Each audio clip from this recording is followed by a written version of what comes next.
Hi guys, કાલે જે મેં કોલ્ડ કોફી વિથ આઈસ્ક્રીમ ખાધી ને, બહુ મસ્ત છે, બહુ મસ્ત છે એવું કરીને. તો આજે સવારથી જ એટલી શરદી થઈ ગઈ છે કે નહીં પૂછો વાત.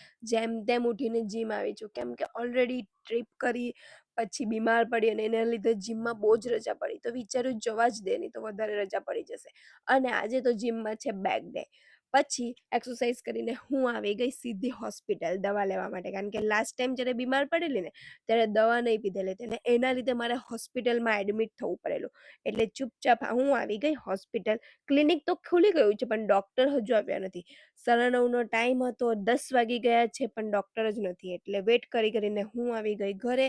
ફ્રેશ થઈને પછી પાછી આવી ગઈ, ડૉક્ટરને બતાવી દીધું અને લઈ લીધી દવા. પછી હું અને મમ્મી આવ્યા માર્કેટ, અહીંયાથી મટીરિયલ લીધું અને આવી ગયા દાદીના ઘરે. ત્યાંથી નીકળ્યા એટલે 6 વાગી ગયા અને 6 વાગ્યામાં જ અંધારું થઈ ગયું. અને એવામાં જ મારી ગાડીમાં પડી ગયું પંચર. એ બનાવીને હું આવી ગઈ ઘરે અને હવે રેડી થઈને હું જાઉં છું એક ઇવેન્ટમાં. આ ઇવેન્ટ છે રિધમ કનેક્ટની, જે બોકેટો કેફેમાં છે. અને આજે અહીંયા જેમ્બે એટલે આફ્રિકાનો એક મ્યુઝિકલ ઇન્સ્ટ્રુમેન્ટ છે, જે ડ્રમ જેવું આવે. એ આજે અમને બધાને અહીંયા વગાડતા શીખવાડવાના છે. તો જઈએ અને મજા કરીએ.